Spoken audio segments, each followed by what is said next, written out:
ለምንድን ነው የምታለቅሰው አባ ምን ሆነ ነው የድሮ ነገር ሳስታውስ ሁሉ ጊዜ እንባዬ ይመጣል አዘነኩ አላችሁ እንዴ አሪፍ ላይ ነበራችሁ በጣም በቃ ከባድ ላይ ነበራችሁ ምስትሉ ነበር ያን ሁሉ ነገር እንትን ብዬና ወደቅሽ ይከብዳል በአዲስ አበባ ቀላል ባቡር ውስጥ ምንድነው ያጋጠመው ተሳፋሪዎችን ያስጨነቀው የ24 ደቂቃም እጅግ አስጨናቂ የተባለው ቆይታ ምን ነበርም አይምሮዬን አሞኛል ብሎ የመጣ የመጀመሪያው ብሎ እንደውም ብዙ አሉ በየቤቱ ደፍረን እንዲነን ያላሉ ሰዎች አሉና አሁን በአጠቃላይ ይሄን ንግግር ስናይ ሰዎች በሙሉ ሳስተው ነው የተረዱኝ ነው የምትለው ወይስ እኔ ትክክል አይደለም ሳስቻለው ነው? ሰላም ውድ የቻናሌ ቤተሰቦች እንዴት ናችሁ? ሁላችሁም በያላችሁበት ሰላማችሁ ይብዛ እንዳለነኝ ዛሬም በአዳዲስና ወቅታዊ ቪዲዮዎች ተመልሻለሁ። እንግዲህ ሐሳብ አስተያየታችን እየሰጠን ግሳጼ የሚያስፈልጋቸውን ግሳጼ እየሰጠን እንሄዳለን። እናንተ ግን ቪዲዮውን ስትጀምሩ ላይክ በማድረግ ጀምሩት። ከዛ በተጨማሪ ደግሞ የእናንተን ሐሳብና ሪፍሌክሽን ኮሜንት ላይ አሳውቁኝ። ወደ ቪዲዮ ወሰዳችሁ አዘነኩ አላችሁ ቡታ ጋር ሰረኩና ተቁራሌ ሸጬ ለሱሲያውይ ምናምን ተዝናንችበት ከስንት ጊዜ በኋላ ድግስ ደረሰባት ማህበር ማዘር ከዛ ያለውን አውጥተው እየሰሩ ምናምን አነሳቸው እንዴ አዲስ ቡታ ጋዝ እኮ ገዝቼ አስቀምጫለሁ አውጡና ተጠቀሙ ምናምን ተባለ ሲታይ ካርቶኑ ነው ያለው እና ውስጡ ፌስታል ተሞልቷል ነብስ ያለው እንዲመስል ማለት ከዛ ተቀወጠ እናንተ አንድ ነብሳቸውን ትልቅ ልብስ አጣቢ ነበሩ ትልቅ ሴትዮ በቃ እሳቸው ናቸው ሳይፈተሹ እንደፈለጉ የሚገቡት የሚወጡት ከሳቸው ራስ አልወርድም ማለች ከዛ እሳቸው መጡ ተጠየቁ ነጥሩዬ የልጅሽን ነገር እስቲ አጣሪ ምናምን ያልጀመረው ነገር የለም ምናምን ይሏታል እኔ እየሰማሁ ነው የውጪ ሳሎን አለን ብያለሁ ተጠራው ምናምን እዛው ጋውኝ ፊቴና ዙሪያ አቤት መጣው ብቻ ከዛ በኋላ ቡታ ጋር ሰርቃል ተባልኩ በቃ ወዲያው እንደመጣው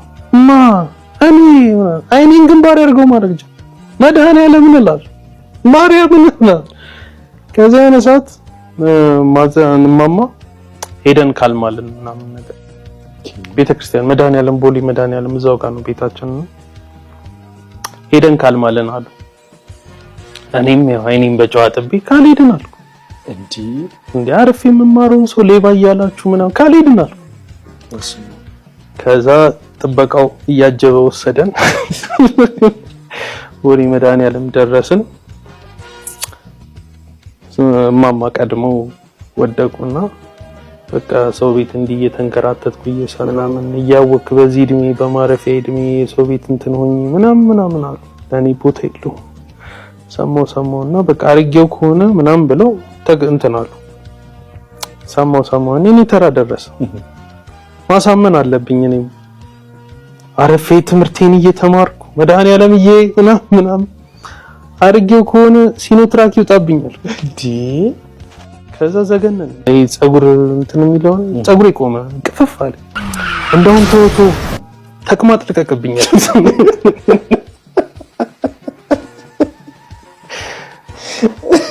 ከቶ እንደውም ምናምን ተቅማጥ ልቀቅብኝ ምናምን አልኩት ይሄ የሆነው ምን ቀን ነው እሑድ ዕለት ከዛ እንትን አለን ገባን ሰኞ ትምህርት ቤት ሄድኩ ትምህርት ቤት ስንሄድ ደግሞ ምሳቅ መቀማማት ምናምን ኖርማል ከዛ ምሳቃውን ወስድበት ጓደኛዬን ቦርሳውን ስፈትሽ ምንም ማለት ምን ነው ምናምን ነገር ስለው እንዴ አንተ ዓርብ ዕለት ያመጣሁት ምግብ እኮ እዚህ ተረስቶ ሄዶ ምናምን አለ ምድር ያመጣው ሩዝ በስጋ ያ እንትን ነው አረብ ነው ልጁ ሲከፈት ነጭ ሩዝ ነው ይሄንም ያክል ቅልጥማለሁ ስጋ በስጋ ተሸተተ ጤነኛ ነው 3 ሰዓት በላው 7 ሰዓት ቀዘንኩ 7 ሰዓት ቀዘንኩ የታወቀው መቼ መሰለ ሁላ ምን ብዬ እንደማልኩ ማክሰኞ እማማ ሲመጡ ቤት አለው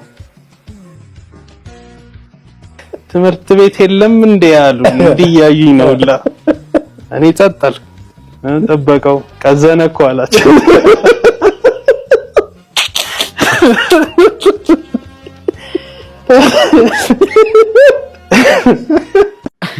ይሄ እውነተኛ ታሪክ የመሆን ፕሮባቢሊቲ ያለው ምክንያቱም ልጆች እንደዚህ አይነት ጥፋት ያጠፋሉ ብዙ ጊዜና አይምሮዬን አሞኛል ብሎ የመጣ የመጀመሪያው ብሎ እንደውም ብዙ አሉ በየቤቱ ደፍረን እንዲነን ያላሉ ሰዎች አሉና አሁን በአጠቃላይ ይሄን ንግግር ስናይ ሰዎች በሙሉ ተሳስተው ነው የተረዱኝ ነው የምትለው ወይስ እኔ ትክክል አይደለሁም ተሳስቻለሁ? እኔ ተሳስቻለሁ።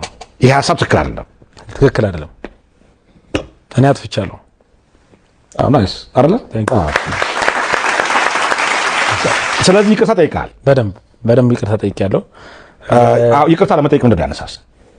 በጣም ያነሳሳኝ አንዱ ነገር እንግዲህ ፖስት ላይ አይተህ ከሆነ ልክ እንደኔ አይነት ብዙ ሰዎች ጠፍተዋል። ገባ እውነት ኑሯቸው ሐሳብ ኑሯቸው ብዙ ወጣት ማዳንና ማትረፍ ፈልጋለሁ እያስባለሁ። ስለዚህ ያለብኝም ኬዝ አለ የስሜት መለዋወጥ ምናምን የሚባል እንዳጋራሁት እንደዚህ አይነት ኬዝ ተጠቂም ነኝ እና አሁን ኦልሬዲ ሪሃቢሊት እያደረኩ ብዙ ሰዎች ጋር እየሰራሁ ነውና ምንድን ነበረ እሱ ነገር? አንዳንድ ሰዎች ባዮፖላር ይላሉ፣ ግን ባዮፖላር አይደለም። ብቻ ስሜት ሃይ መሆንና ሎ መሆን ነው። ኦኬ እንደውም ፌስቡክ ላይ ጽፌያለሁና ይሄን በጣም ኢትዮጵያ ላይ ከ60 ከ50 ሚሊዮን በላይ የዚህ ተጠቂ ነው ይባላል። ምንድነው በጣም የመስራት ፍላጎት መጨመር የመቀነስ ሃይና ሎ መሆን አንዳንዴ ዳውንነት መሰማት ያለን ነገር መርሳት ምናምን የሚባሉ ነገሮች እና ደግሞ በመጡ ኢሞሽናል ኢነርጂዎች ላይ መጋጨት ከሰው ጋር ያጣለሽ ሐሳብ ለውጥ ምናምኖች እንደዚህ አይነት ተጠቂ ነን። ይሄ እብደት አይደለም። አሁን ይሄኛውን ኢሞሽን አሁን እየታከምክ ነው እሱን ነገር በደንብ ባይዘይ በዚህኛው ተጠቂነት ይሄ መቼ ነው እንደዚህ የተከሰተበት? የንግግር ከመናገርህ በፊት ነው። እና ኤለን ማስክም እነ ኬኒ ዌስት ሁሉ ሚዲያ ላይ ወጥተው ቆርጠዋል እንደዚህ አይነት ኬስ ተጠቂ ነን ብለው። ግን እነዚህ ሀገርን ሳይቀይሩ ቀርቶ አይደለም ለሀገር ይጠቅማሉ። ግን በየቤቱ እንደዚህ አይነት ሰዎች አሉ። ለምሳሌ ሆን ብዬ ላስከፋ አልፈልግም፣ ግን ድንገት ኢሞሽናል በምንሆንበት ሰዓት ልናገር እችላለሁ። አሁን ሌላ ሰው ልክ ሲናገር በቃ ይሄ ልጅ አብዷል አባሮ ተብሎ ጎዳና ላይ የምታወጣው። ስለዚህ በቃ ሪሃቢሊቴሽን ሴንተር ያስፈልጋል። እኔም መትረፍ ፈልጋለሁ ብዬ እኔ በቃ ስለዳንኩኝ ራስ ሬግሬት ስላደረኩኝ ሌላም ወጣት እንደው ማዳን ፈልጋለሁ። በየቤቱ ብሶ ይደውልኛል። ሙዲ አንዳንዴ ዜሮ ሆናለሁ። ትልልቅ ፋብሪካ አለኝ ሂድ አንዳንዴ መሄድ ያስጠላኛል፣ እከስራለሁ። ይሄ ዳውንና ያፔ መሆን ነው።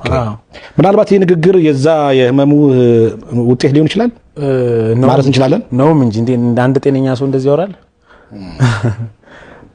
የመጣል ኢሞሽናል ነው መልሶች የምንሰጠው እና አሁን ሚዲያ ላይም ሲሄድ ከዚህ በኋላ እጠነቀቃለሁ። አሁን እግዚአብሔር ይመስገን ጥሩ ቲሞች አሉኝ፣ ጥሩ ዶክተሮች ከጎን ያሉ ውጭም ሀገር ውስጥም ያሉና የሚሄድበት ሚዲያ ራሱ ማኔጅ ማድረግ ጀመሩ።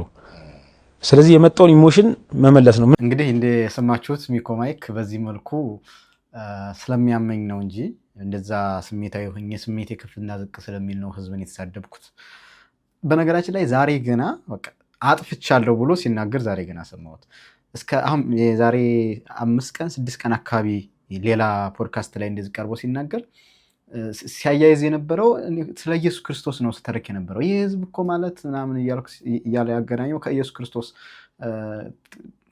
ናሬሽኑን ስለ ኢየሱስ ክርስቶስ እያወራው ነበረ እና ወደኋላ ያሉትን ንግግሮችን ብታዩ በቃ ሁሉንም ህዝብ እየሰደብኩ እንዳልሆነ ያሳያል የሚሉ ማስተባበያዎች እየሰጠ ነበረ እና ሙሉ በሙሉ ጥፋተኛ ነኝ ማለት አልቻለም ነበረ። እንደውም ሰው ቢረዳኝ በቃ አልተረዳኝም ሰው ብሎ ነበረ ብዙ ኢንተርቪዎችን የሰጠው። ዛሬ በቃ እጅ ሰጥቷል። ጀስት ሙሉ በሙሉ ጥፋተኛ ነኝ። ሁለተኛ ደግሞ ኬዝ አለብኝ፣ የአእምሮ ጋር የተያዘ ኬዝ ስላለብኝ በዛ ምክንያት ነው ይህን ጥፋት ያጠፋሁት ብሏል። እስኪ እንግዲህ እናንተ ይቅር ትሉታላችሁ አትሉትም? ሀሳባችሁን ኮሜንት ላይ ያስቀምጡልኝ።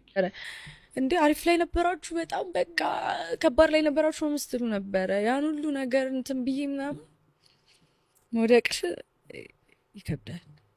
ይከብዳል በጣም። ከዛ ማህበር ላይ የሚያገኙሽ ሰዎች፣ በጣም ብዙ ቦታዎች ላይ የሚያገኙሽ ሰዎች በቃ አሪፍ ላይ ነበራችሁ፣ አሁን ወደቅሽ፣ አሁን እንደዚህ ሆኖ ሲባል ሱሴንም ጎን ለጎን እያበረታታው እንትኑንም ራሴንም ሰርቫይቭ ለማድረግ ጎን ለጎን ብዙ የሚያግዙኝ ሰዎች ደግሞ መጡ።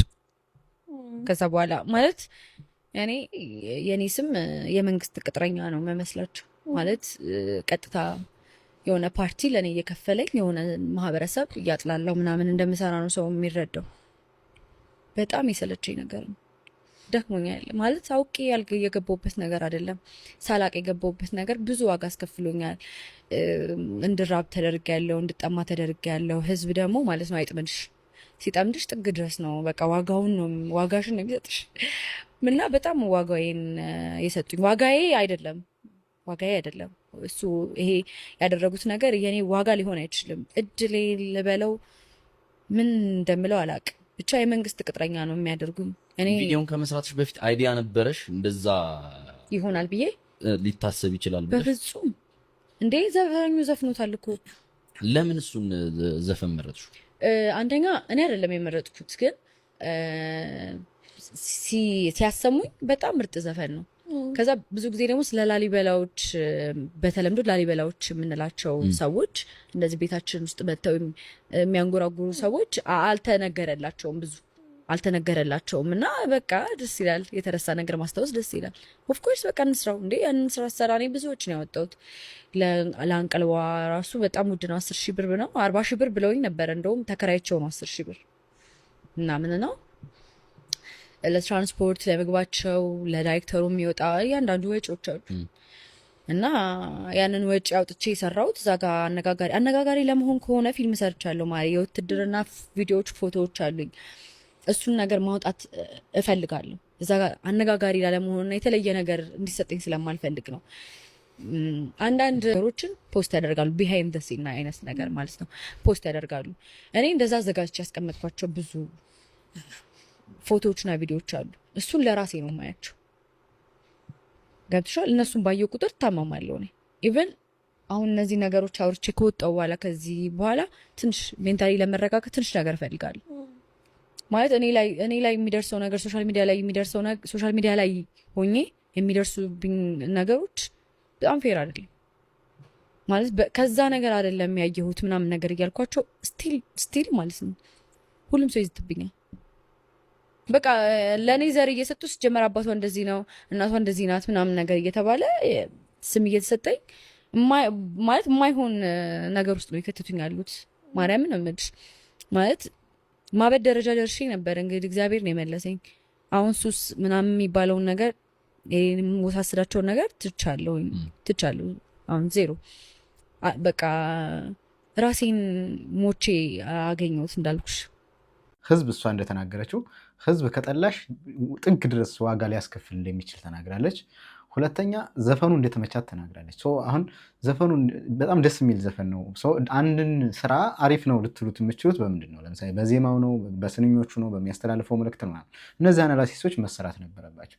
ዋትቨር ግን ሶሻል ሚዲያ ላይ ባለው የማህበረሰብ ሪያክሽን እሷ እስከ ማበድ ደርሼ ነበር እና ሱስ ውስጥ ገብቼ ነበር። ረጅ ነው ቪዲዮ ሰምቼዋለሁኝ። ሱስ ውስጥ ገብታ እዛ ተደብቃ እንደነበረች እና አሁን ደግሞ ከዛ ሱስ ግን እንደወጣች ትናገራለች። እና ምንድነው መደበቂያ የሚያደርጉት? ብዙ ጊዜ ከሰዎች ዘንድ የሚመጣ ፊድባክ እና ኮሜንቶች የሰውን ኢሞሽን ትሪገር ያደርጋሉ። ያንን መቋቋም መቻል ነች። መጀመሪያ የምንሰራቸው ኮንቴንቶች፣ የምንሰራቸው ሀሳቦች ለማህበረሰቡ ኮሚኒቲ ኢቨን ዩቲዩብ ራሱ ወይም ደግሞ እያንዳንዱ ሶሻል ሚዲያ ፕላትፎርም እኮ ኮሚኒቲ ጋይድ ላይንስ አለው አይደለ? እኛ ደግሞ ኢትዮጵያዊ ነን፣ የራሳችን የሆነ ቫልዩ አለን፣ እሴት አለን።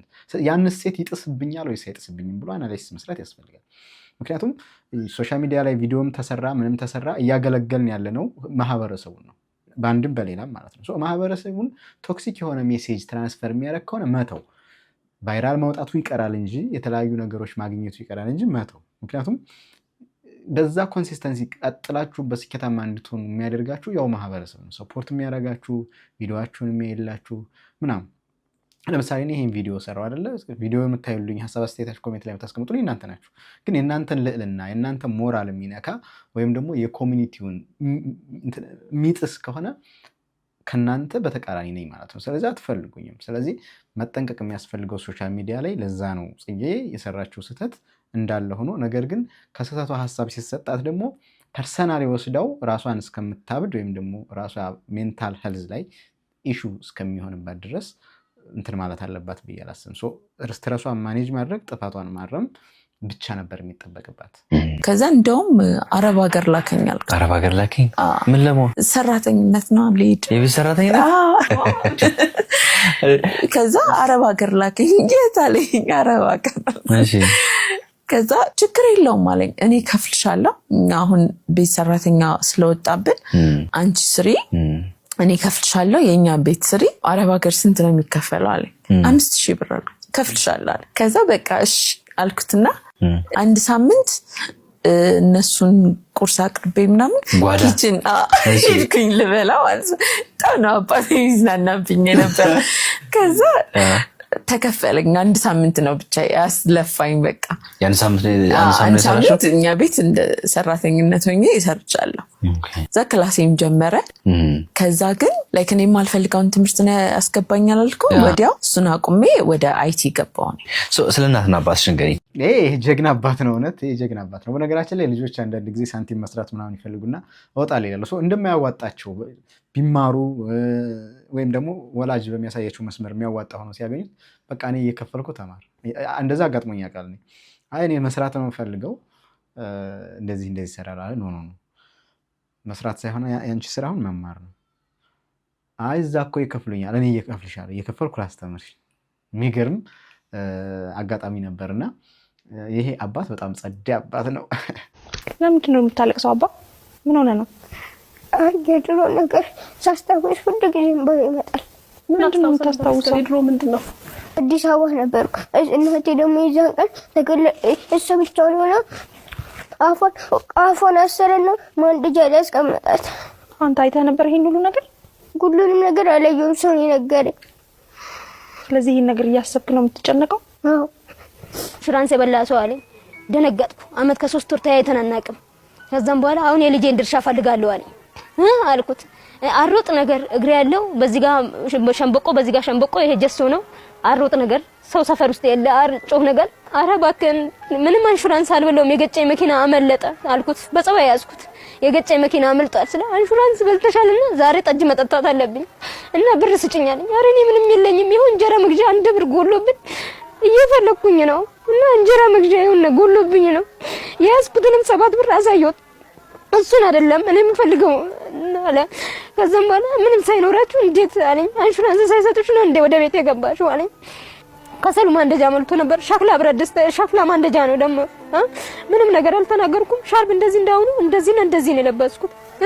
ወደ ኋላ ወደፊት ሳላመነታ ብረት ድስቷን ሳስተካክል ጎንበስ ብዬ በሻርብ በገዛ ሻርቤ ወደ ኋላ አስሮኝ ልጮህ ነበር። አፌን የከፈትኩት አፌ ውስጥ ሻርብ ከቶ ወደ ኋላ አስሮኝ ይሄንን እጄን እንዲህ እንደ ወንጀለኛ ሌባ አስሮኝ ማንደጃ ላይ ነው ያስቀመጠኝ። ሰውነቴ ሙሉ ጠባሳ ነው። ይሄ ሰውነቴ ጠባሳ ነው። ይሄ እናቴ ሰውነቴ የለም እንደነ ሰውነቴ የለም እዚህ ድረስ የለም ሰውነቴ እና ይሄ ሰውነቴ አልድናልኝ ሙሉ ለሙሉ ሰውነቴ ሚድን አልነበረ። ማቀቅ ማንደጃ ላይ ቁጭ ነው ያደረገኝ። ብረት ድስቷን አውጥቶ ሹርባ እንደሚሰራ ሰው ነው ወደ ኋላ ወጥሮ ያዘኝ።